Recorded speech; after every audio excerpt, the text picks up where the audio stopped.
परिचय। इस झील को देखें। पहले यह टूरिस्ट स्पॉट था, अब लोग यहां आना पसंद नहीं करते हैं। इसका क्या कारण है? जी हां, इसका कारण झील के प्रदूषित जल की दुर्गंध है। उद्देश्य। इस पाठ के अंत में आप निम्न करने में सक्षम हो जाएंगे। जल प्रदूषण को परिभाषित करना, जल प्रदूषण के कारणों का वर्णन करना, जल प्रदूषण के हानिकारक प्रभावों का वर्णन करना, प्रदूषण की रोकथाम के उपायों की चर्चा करना। जल के उपयोग। जल मानव, जंतु एवं वनस्पतियों के जीवन का एक महत्वपूर्ण अंग है। सजीव जल के बिना नहीं रह सकते। ऐसा कहा जाता है कि जीवन का आरंभ जल में हुआ और इसके बाद धीरे धीरे पृथ्वी पर आया। लेकिन जल का महत्व व जल के साथ संबद्धता अभी तक बरकरार है।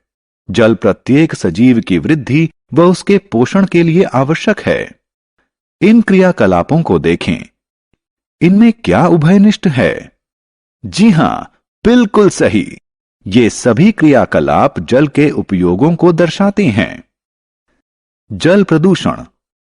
हम जानते हैं कि पृथ्वी के 70% भाग में जल है और यह हमारे ग्रह का सर्वाधिक महत्वपूर्ण प्राकृतिक संसाधन है। क्या आप जानते हैं कि यह कहां से आता है? यह प्राकृतिक स्रोतों जैसे झीलों, नदियों तथा महासागरों से आता है। हालांकि देखें कि हम इन संसाधनों के साथ क्या कर रहे हैं। आइए गंगा नदी का उदाहरण लें। करोड़ों लोग अपनी दैनिक जरूरतों तथा आजीविका के लिए गंगा नदी पर निर्भर हैं। अभी हाल में ही World Wide Fund for Nature ने पाया है कि गंगा विश्व की 10 सर्वाधिक प्रदूषित नदियों में से एक है। प्रदूषित स्रोत से आने वाले जल में जीवाणु, विषाणु, कवक और परजीवी हो सकते हैं जो हैजा, टाइफॉइड और पेचिस जैसे रोगों का कारण हैं।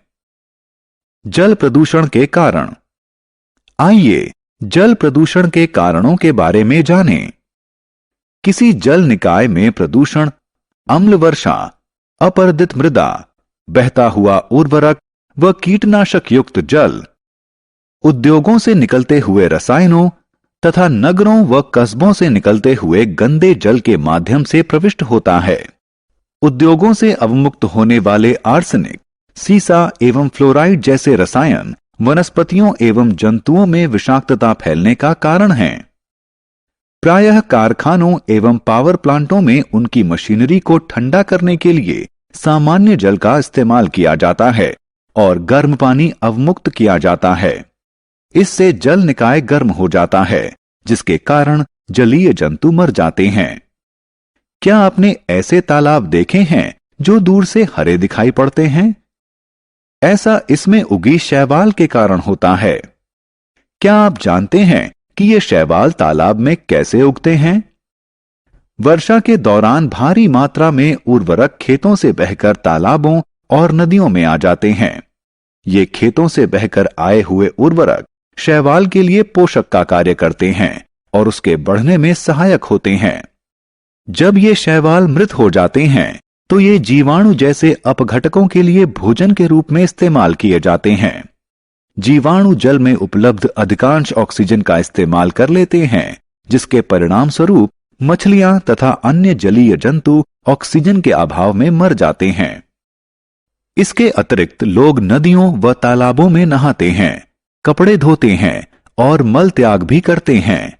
वे नदियों में कूड़ा कचरा, फूल और नॉन बायोडिग्रेडेबल पॉलिथीन बैग भी फेंकते हैं। अधिकांश नदियां उच्च प्रदूषण स्तर के कारण मृत हो गई हैं और उनमें जलीय जंतुओं का रह पाना संभव नहीं रहा है। जल को दूषित करने वाले अपशिष्ट जल प्रदूषक कहलाते हैं। आत्ममूल्यांकन।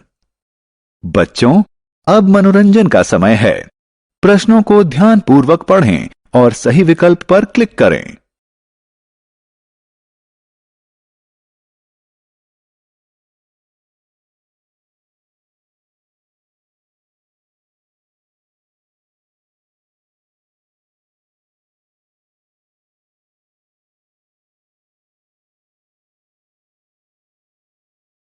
पीने योग्य जल क्या है? तुम क्या कर रहे हो? आपको यहां का पानी नहीं पीना चाहिए। लेकिन क्यों? यह तो साफ पानी है। जो पानी साफ दिखता है उसमें भी रोगजनक यानी बीमारी फैलाने वाले सूक्ष्म जीव और धुली हुई अशुद्धियां हो सकती हैं, जिससे बीमारी फैल सकती है। सच? हां, तुम्हें सुरक्षित रहने के लिए शुद्ध पानी पीना चाहिए। जो जल पीने के लिए उपयुक्त होता है पेयजल कहलाता है। जल को पीने के लिए सुरक्षित बनाया जा सकता है। क्या आप बता सकते हैं कि जल को पीने से पहले क्यों उबाला जाता है? क्योंकि उबालने से जल में उपस्थित हानिकारक सूक्ष्म जीव मर जाते हैं। जल को शुद्ध करने के लिए एक अन्य विधि क्लोरीनीकरण है। यह रासायनिक विधि है। इस विधि में जल में क्लोरीन की गोलियां मिलाई जाती हैं। जल प्रदूषण की रोकथाम के लिए क्या किया जा सकता है? छात्रों, तुम्हें जल प्रदूषण नियंत्रित करने में सहयोग करना चाहिए। ये कुछ साधारण विधियां हैं। प्रदूषित जल को बिना उपचारित किए सीधे नदियों व झीलों में न गिराएं। जिस जल से सब्जियां व फल धोएं, उसे बगीचे के पौधों की सिंचाई के लिए इस्तेमाल करें।